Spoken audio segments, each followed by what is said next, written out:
ఆలోచించే అవసరం లేదు, ఏడవ అవసరం లేదు. ఒకానొక దినాన్న ప్రభుతో ఈయన వస్తాడు.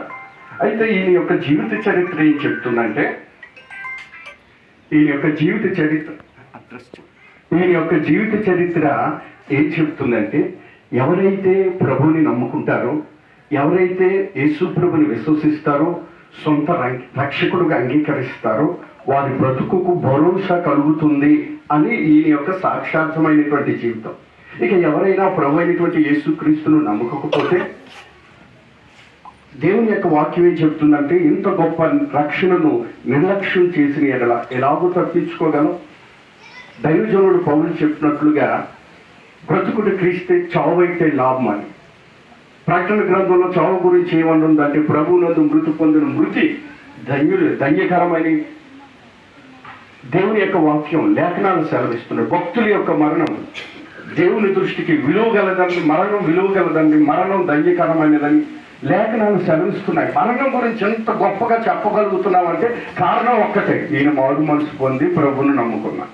అలాగే ఎవరైతే మారు మనసు పొంది ప్రభువుని నమ్ముకుంటారో వారికి వాడబారినటువంటి స్వాస్థ్యాన్ని ప్రభు అయినటువంటి యేసుక్రీస్తు వారి కొరకు దాచారు.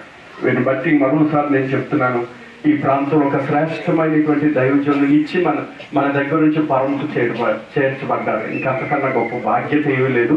విడిచి వెళ్ళినటువంటి ఈ కుటుంబానికి దేవుడు మెండుగా ఆదరణ కలగాలని మనస్ఫూర్తిగా కోరుకుంటున్నాను. ఈ చిన్న మాటలు ఈ కుటుంబానికి విలువారికి ఆదరణ కలిగించును గాక. ఈ యొక్క సమయం ఇంతవరకు ఈ యొక్క కార్యక్రమాన్ని ఉద్దేశించి మాట్లాడిన దైవజనులు యేసుబాబు గారికి హృదయపూర్వక వందనాలు తెలియపరుస్తున్నామండి. ఈ సమయం ముందు మన మధ్య ఉన్న జాన్ రత్నం గారు కూడా ఒక క్లుప్తంగా యేసేపు గారు 2 మాటలు చెప్తారు. అందరికీ వందనాలు.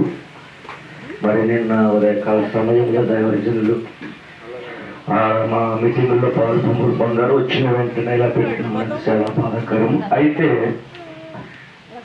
ఈ విషయంలో మనం ఎంత మాత్రము చింతించిన అవసరం లేదు, బాధపడవసరం లేదు.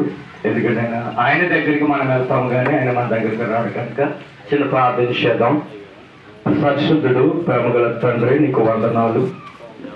ఎప్పుడు ఎక్కడ ఎలా మరణం వస్తుందో తెలియదు కానీ భూమి మీద ఉన్నంత కాలము నీ సన్నిధిలో గడిపి నీ పాదాల దగ్గర నివసించి ఒక గొప్ప కుమారుడిని లోకానికి నశించుతున్న వారికి ఒక సేవకుడిగా నిర్మించి ఆయన నిన్న మధ్యాహ్న కాలం నిద్రించారు.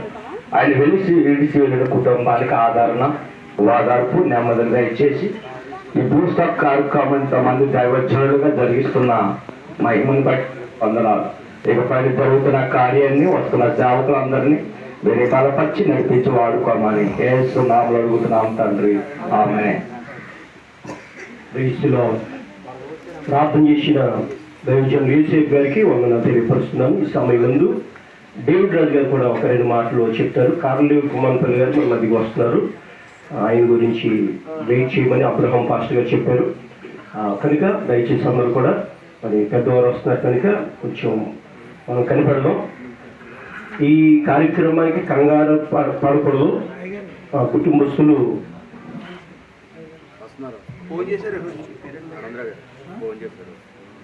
కంగారు పడవద్దు. ఈ కార్యక్రమం విషయం ఎవరైనా అర్జెంట్ పని ఉంటే పాస్టర్ గారితో చెప్పేసి వెళ్ళండి. కానీ మీకు ఉన్న అర్జెంట్ని బట్టి ఈ కార్యక్రమాన్ని కంగారు పెట్టకూడదు. ఎందుకంటే ఒక్కరు మరి పెద్దలు వస్తున్నప్పుడు మనం కొంచెం కనిపెట్టడం మంచిది ఈ కార్యక్రమం విషయంలో. సరే, ఈ సమయం ముందు డేవిడ్ రాజు గారు